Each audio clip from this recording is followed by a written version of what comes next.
നമസ്കാരം. വേദാംഗ ജ്യോതിഷത്തിലെ അമൂല്യമായ അറിവുകളും ആധ്യാത്മിക ജ്ഞാന ഉപദേശങ്ങളും പകർന്നു തരുന്ന പ്രശാന്തം ആസ്ട്രോ ചാനലിലേക്ക് ഏവർക്കും സ്വാഗതം. ഈ ചാനൽ ഇതുവരെയും സബ്സ്ക്രൈബ് ചെയ്യാത്തവർ ഇപ്പോൾ തന്നെ സബ്സ്ക്രൈബ് ചെയ്യുക. നോട്ടിഫിക്കേഷൻ ലഭിക്കുന്നതിനായി ബെൽ ബട്ടൺ അമർത്തുമല്ലോ. ഒപ്പം ചാനൽ ലൈക്ക് ചെയ്യുക, ഷെയർ ചെയ്യുക, കമൻറ്റ് ചെയ്യുക. കൊല്ലവർഷം 1200 ആണ്ടിലെ കന്നി സംക്രമം ചതയം നക്ഷത്രത്തിലാണ്. കന്നി 1-ാം തീയതിയിലെ ഗ്രഹനില അനുസരിച്ച് എടവം രാശിയിൽ സർവേശ്വരകാരകനായ വ്യാഴവും, മിഥുനത്തിൽ കുജനും, ചിങ്ങം രാശിയിൽ ബുധനും, കന്നിയിൽ ആദിത്യനും ശുക്രനും കേതുവും, ധനുരാശിയിൽ ഗുളികനും, കുംഭത്തിൽ ചന്ദ്രനും ശനിയും, മീനം രാശിയിൽ രാഹുവും സ്ഥിതി ചെയ്യുന്നു. അശ്വതി നക്ഷത്രത്തിൽ ജനിച്ചവർക്ക് കന്നിമാസം പൊതുവെ ഗുണഫലങ്ങൾ കൂടിയിരിക്കും. ഇവർക്ക് കർമ്മ മേഖലയിൽ കാര്യങ്ങൾ അനുകൂലമായിരിക്കും. ജോലിയിൽ സ്ഥാനക്കയറ്റവും വരുമാന വർധനവും ഉണ്ടാകുന്നതാണ്. സഹകരണ സ്ഥാപനങ്ങളിലും മറ്റും ജോലി ചെയ്യുന്നവർക്ക് പ്രമോഷൻ ലഭിക്കുവാനുള്ള സാധ്യതകൾ കൂടുതലാണ്. അതിനാൽ പ്രമോഷനും മറ്റും അർഹതയുള്ളവർക്ക് അതിനായി അപേക്ഷ സമർപ്പിക്കുന്നതിനും മേലധികാരികളെ കാണുന്നതിനും അനുകൂലമായ കാലവുമാണ്. ഈ നക്ഷത്രക്കാർക്ക് പല കാരണങ്ങളായി മുടങ്ങിപ്പോയ യാത്രകളും മറ്റും നടത്തുന്നതിന് അവസരം ഒത്തുവരുന്നതാണ്. പല മേഖലകളിൽ നിന്നും ഇവർക്ക് സാമ്പത്തിക നേട്ടം ഉണ്ടാകുന്നതുമാണ്. എന്നാൽ സാമ്പത്തിക കാര്യങ്ങൾ കൈകാര്യം ചെയ്യുമ്പോൾ ജാഗ്രത പാലിക്കേണ്ടതുമാണ്. അയൽവക്കക്കാരുമായി ഈ നക്ഷത്രക്കാർക്ക് ചില്ലറ അഭിപ്രായ ഭിന്നതകൾ വന്നു ചേരുവാൻ ഇടയുണ്ട്. അതിനാൽ അവരുമായി നല്ല സ്നേഹബന്ധം നിലനിർത്തുവാൻ പരമാവധി പരിശ്രമിക്കേണ്ടതാണ്. അനാവശ്യമായ ഇടപെടലുകളും വാക്കുതർക്കങ്ങളും ഒഴിവാക്കുവാൻ പരിശ്രമിക്കേണ്ടതുമാണ്. ഈ നക്ഷത്രക്കാരായ വിദ്യാർത്ഥികൾക്കും മറ്റു പഠിതാക്കൾക്കും അനുകൂലമായ കാലമാണ്. പരീക്ഷാ വിജയവും ഉന്നത പഠനവും ഇവർക്ക് സാധ്യമാകുന്നതുമാണ്. ഈ നക്ഷത്രക്കാർക്ക് പ്രിയപ്പെട്ടതായി കരുതി സൂക്ഷിച്ച ചില വസ്തുവകകൾ കൈമോശം വന്നു പോകുവാനുള്ള സാധ്യതകൾ കാണുന്നുണ്ട്.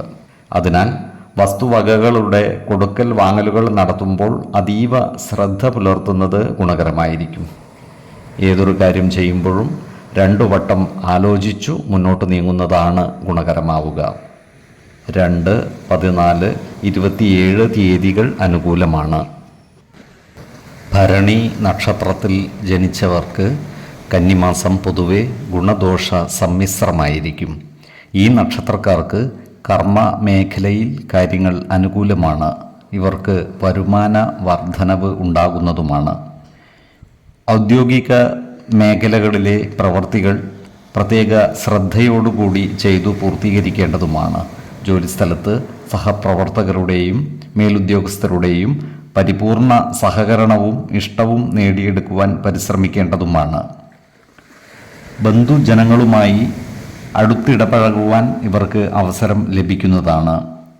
ഈ നക്ഷത്രക്കാർക്ക് കുടുംബത്തിൽ സ്വസ്ഥത കുറയുവാനുള്ള സാധ്യതകൾ കാണുന്നുണ്ട്. അതിനാൽ അനാവശ്യ ഇടപെടലുകളും വാക്കുതർക്കങ്ങളും ഒഴിവാക്കി മുന്നോട്ട് നീങ്ങുവാൻ പ്രത്യേകം ശ്രദ്ധിക്കേണ്ടതുമാണ്. ഈ നക്ഷത്രക്കാരായ ബിസിനസ്സുകാർക്ക് കാര്യങ്ങൾ അനുകൂലമാണ്. കാലത്തിനനുസരിച്ച മാറ്റങ്ങൾ ബിസിനസ് രംഗത്ത് കൊണ്ടുവരുവാൻ ഇവർക്ക് സാധിക്കുന്നതുമാണ്. ബിസിനസ്സിൽ നിന്നും സാമ്പത്തിക നേട്ടം കൈവരിക്കുവാൻ ഇവർക്ക് സാധിക്കുന്നതാണ്. ഈ നക്ഷത്രക്കാർക്ക് പുതിയ വാഹനങ്ങളും മറ്റും അധീനതയിൽ വന്നു ചേരുവാനുള്ള സാധ്യതകളും കാണുന്നുണ്ട്. ഈ നക്ഷത്രക്കാർക്ക് മാതാപിതാക്കളുടെ ആരോഗ്യകാര്യത്തിൽ ശ്രദ്ധ കുറയുവാനുള്ള സാധ്യതകൾ കാണുന്നുണ്ട്. അതിനാൽ പ്രായമായ രക്ഷിതാക്കളുള്ള ഈ നക്ഷത്രക്കാർ അവരുടെ ആരോഗ്യകാര്യത്തിൽ ഒരു പ്രത്യേക ശ്രദ്ധ പതിപ്പിക്കേണ്ടതാണ്. ആവശ്യമെങ്കിൽ കൃത്യമായ വൈദ്യ പരിശോധനകൾ നടത്തേണ്ടതുമാണ്. ഈ നക്ഷത്രക്കാരായ വിദ്യാർത്ഥികൾക്കും മറ്റു പഠിതാക്കൾക്കും കാര്യങ്ങൾ അനുകൂലമാണ്.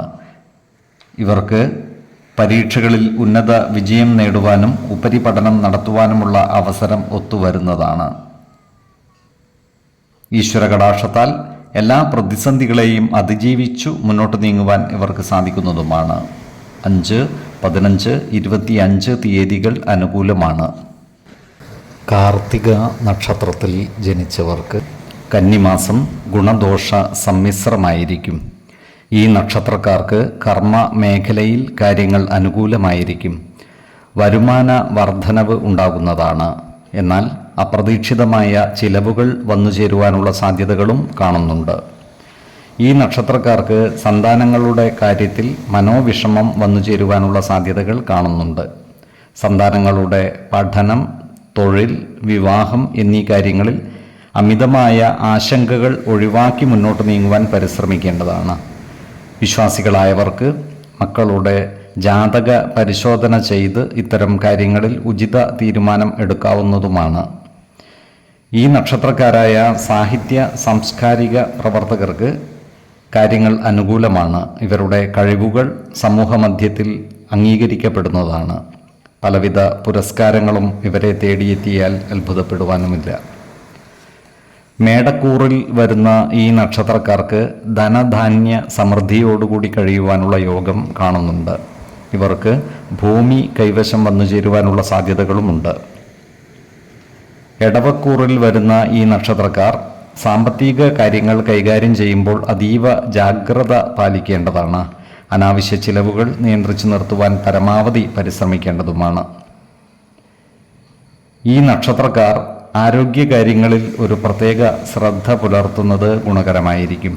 പ്രത്യേകിച്ച് രക്തസമ്മർദ്ദം തുടങ്ങിയ ജീവിതശൈലീ രോഗമുള്ളവർ കൃത്യമായ വൈദ്യ പരിശോധനകൾ നടത്തേണ്ടതും മരുന്നുകൾ മുടങ്ങാതെ കഴിക്കേണ്ടതുമാണ്. ഈശ്വര കടാക്ഷത്താൽ എല്ലാ പ്രതിസന്ധികളെയും അതിജീവിക്കുവാൻ ഇവർക്ക് സാധിക്കുന്നതുമാണ്. 2, 17, 27 തീയതികൾ അനുകൂലമാണ്. രോഹിണി നക്ഷത്രത്തിൽ ജനിച്ചവർക്ക് കന്നിമാസം ഗുണദോഷ സമ്മിശ്രമായിരിക്കും. ഈ നക്ഷത്രക്കാർക്ക് കർമ്മ മേഖലയിൽ കാര്യങ്ങൾ അനുകൂലമാണ്. വരുമാന വർധനവ് ഉണ്ടാകുമെങ്കിലും അതിനനുസരിച്ച് ചിലവുകൾ കൂടുകയും ചെയ്യുന്നതാണ്. അതിനാൽ ഈ നക്ഷത്രക്കാർ സാമ്പത്തിക കാര്യങ്ങളിൽ അതീവ ജാഗ്രത പാലിക്കുന്നത് ഗുണകരമായിരിക്കും. വരവ് ചെലവ് കണക്കുകൾ കൃത്യമായി സൂക്ഷിക്കുകയും അനാവശ്യ ചിലവുകൾ നിയന്ത്രിച്ചു നിർത്തുകയും വേണം. കടബാധ്യതകൾ വരുത്തിവെക്കാതിരിക്കാൻ പ്രത്യേകം ശ്രദ്ധിക്കേണ്ടതുമാണ്. അകാരണമായി മനോവിഷമം നേരിടുവാനുള്ള സാധ്യത ഈ നക്ഷത്രക്കാർക്കുണ്ട്. പൂർവികരുടെ സ്വത്തുവകകൾ വീതം വെക്കുന്നതുമായി ബന്ധപ്പെട്ട് ചില അഭിപ്രായ ഭിന്നതകൾ വന്നുചേരുവാൻ ഇടയുണ്ട്. അതിനാൽ കുടുംബജനങ്ങളുമായി നല്ല സ്നേഹബന്ധം നിലനിർത്തുവാൻ പരമാവധി പരിശ്രമിക്കേണ്ടതാണ്. അതുപോലെ കർമ്മ മേഖലകളിലും സഹപ്രവർത്തകരുടെ ഇഷ്ടം നേടിയെടുക്കുവാൻ പരിശ്രമിക്കേണ്ടതാണ്. ഫാക്ടറികളിലും മറ്റും ജോലി ചെയ്യുന്ന ഈ നക്ഷത്രക്കാർ വാക്കുതർക്കങ്ങളിലും കേസുകൂട്ടങ്ങളിലും മറ്റും പെട്ടുപോകാതിരിക്കുവാൻ പരമാവധി പരിശ്രമിക്കേണ്ടതാണ്. ഈ നക്ഷത്രക്കാരായ കലാകാരന്മാർക്ക് കാര്യങ്ങൾ അനുകൂലമാണ്. ഇവർക്ക് സമൂഹ മനസ്സിൻ്റെ അംഗീകാരം നേടിയെടുക്കുവാൻ സാധിക്കുന്നതുമാണ്. ആരോഗ്യകാര്യങ്ങളിൽ ഈ നക്ഷത്രക്കാർ ഒരു പ്രത്യേക ശ്രദ്ധ പതിപ്പിക്കേണ്ടതാണ്. ജീവിതശൈലീ രോഗമുള്ളവർ കൃത്യമായ വൈദ്യ പരിശോധനകൾ നടത്തേണ്ടതും മരുന്നുകൾ മുടങ്ങാതെ കഴിക്കേണ്ടതുമാണ്. ഏതൊരു കാര്യം ചെയ്യുമ്പോഴും 2 വട്ടം ആലോചിച്ചു മുന്നോട്ട് നീങ്ങുന്നതാണ് ഗുണകരമാവുക. 2, 17, 27 തീയതികൾ അനുകൂലമാണ്. ഈ നക്ഷത്രക്കാർ ജനിച്ച സമയത്തെ അടിസ്ഥാനമാക്കിയുള്ള ജാതകത്തിലെ ലഗ്ന രാശിയുടെയും ലഗ്ന അധിപന്റെയും സ്ഥിതിയും ശുഭപാപ ഭാവങ്ങളുടെ സ്ഥിതിയും ഓരോ രാശിയിലെയും ഗ്രഹങ്ങളുടെ സ്ഥിതിയും അനുസരിച്ച് ഇവരുടെ പൊതുഫലത്തിൽ ഏറ്റക്കുറച്ചിലുകൾ ഉണ്ടാകുവാനിടയുണ്ട്. കുടുംബ ദേവതകളെയും ഇഷ്ടദേവതകളെയും ഉപാസിക്കുന്നത് ഇവർക്ക് ആയുരാരോഗ്യ സൗഖ്യമേകും. ഇഷ്ടദേവതാ മന്ത്രം 108 തവണ ദിനംതോറും ലിഖിത ജപം ചെയ്തു വരുന്നത് ഇവർക്ക് സർവ്വ ഐശ്വര്യങ്ങളുമേകും. നല്ല വ്യക്തി സാധനകളോടെയും ഉപാസനകളോടെയും മുന്നേറിയാൽ സർവേശ്വരാനുഗ്രഹത്താൽ ഇവരുടെ സർവ്വകാര്യങ്ങളും മംഗളകരമാകും. നന്ദി, നമസ്കാരം. ജ്യോതിഷരത്നം പ്രശാന്ത് കണ്ണോം.